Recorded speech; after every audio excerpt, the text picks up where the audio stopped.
Bine v-am găsit la Portret Matinal, rubrica ce reflectă trăsăturile fizice, dar și psihologice ale invitaților noștri. Prieteni, bine v-am găsit într-un nou sezon de Portret Matinal. Vom cunoaște oameni și voi desena portretele unor personalități care au ce spune. Anul trecut a fost cu provocări, dar și cu momente frumoase. Partenerul din acest sezon va fi Centrul Mediacor. Invitatul cu care voi începe noua serie de interviuri este artistul plastic Radu Dumbrava. Salut, Radu, cum ești? Salut, Anatol, mulțumesc pentru invitație. Sunt bine. Tu cum? Eu minunat. Radu, aș vrea să dedicăm acest interviu nu doar domeniului tău de activitate, pentru că în toate interviurile pe care le-ai avut, practic ai vorbit doar despre creație, despre lucrările tale. Aș vrea un pic să vorbim și despre personalitatea ta lăuntrică. Prima mea întrebare ar fi legată cumva de copilărie și aș vrea să te întreb, uite, când erai tu mic, te-ai simțit vreodată diferit de ceilalți băieți care poate aveau atunci alte pasiuni? Nu m-am simțit deloc și nu o fac nici acum, dacă sincer, adică am spus-o și cred că nu m-au dat că nu mă simt o persoană deosebită de alții, o persoană talentată, însă știu, la sigur că am capacitatea pe care e posibil nu toți o au. Sau dacă o șuau, atunci poate nu toți o realizează. În fine. Povestește-ne despre familia ta și cât de mult te-a susținut aceasta în alegerea pe care ai făcut-o, în alegerea domeniului. Familia mea e construită din mama, fratele și mai am încă un frate. Deci suntem 3 frați. Respectiv, tot timpul eu am fost susținut. Niciodată nu am auzit în adresa mea, uite că tu nu trebuie să faci pictură. Mereu am fost susținut spre ceea ce fac, mereu am fost educat cumva ca să fac anumite chestii corecte. Și respectiv, uite că faptul că eu cel puțin nu am fost încurcat să fac ceea ce eu am vrut, m-a ajutat.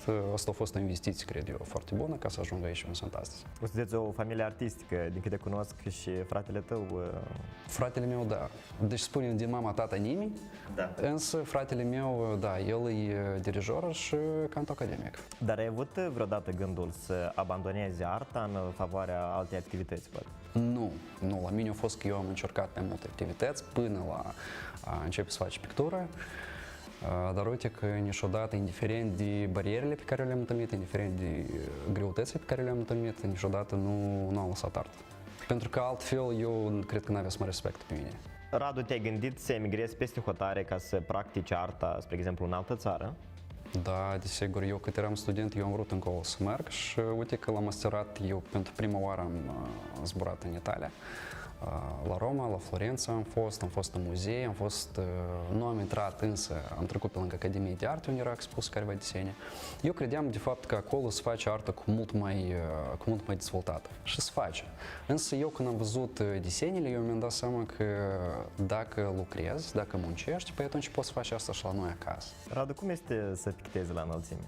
La înălțime? Foarte bine. Foarte bine, îmi place, sunt anumite provocări, anumite emoții pe care nu ți le dă absolut nimic în afara înălțimii. E foarte interesant, știi? Pentru că eu, de fapt, sunt deprins cu înălțimea, însă sunt momente când poți fi așa, 2 zile să mă simt foarte bine, o zi eu pot să încep să simt frică. Asta e destul de ok, asta e destul de normal. După carieră revin la normal, da. Uneori pot să mă simt bine la 30 metri înălțime, uneori la 2 metri înălțime nici nu mă urc, adică e diferit. Probabil că depinde și de stare. Unele lucrări, precum Coloana Neamului și Peretele Gloriei de Cebal, ilustrează personalități din trecutul istoric. Ce ar trebui să învățăm de la strămoșii noștri? Exemplu de curaj, de exemplu. Da, o cacofonie așa, dar e adevărat. Curaj, spunem așa, ambiții, neînfricare, să duci până la urmă ceea ce ai început, să nu cedezi. Și uite că cred că dacă noi, atunci când suntem într-o stare puțin mai joasă, suntem chiar descurajați, da? Cred că fiecare persoană, măcar o dată viața să simțit așa, pe atunci uite că noi avem un exemplu ilustrat care nouă cumva ne readuce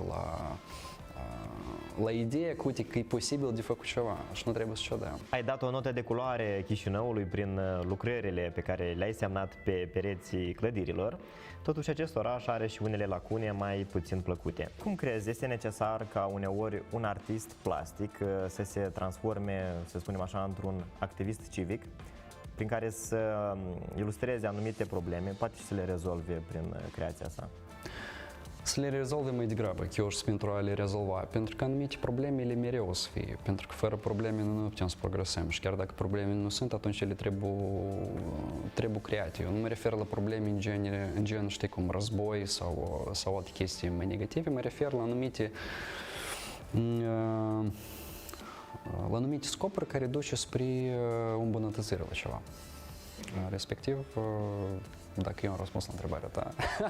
Ar trebui un artist plastic uneori să devină un activist civic, să spunem. Da, un activist civic și plus la asta că, indiferent că noi dăm la asta cumva o etichetă de activist civic, noi oricum suntem partea societății. Și noi trebuie să facem investiția noastră ca artiști în societate și să activăm în ea. Pentru că de altfel noi nu suntem artiști. Undeva, în studenție, undeva am auzit așa o frază că artistul, de fapt, în etimologia sa a cuvântului, înseamnă a conduce poporul. Și eu cred că prin faptul că el pune anumite standarde, pune anumite idei, face, le creează, cumva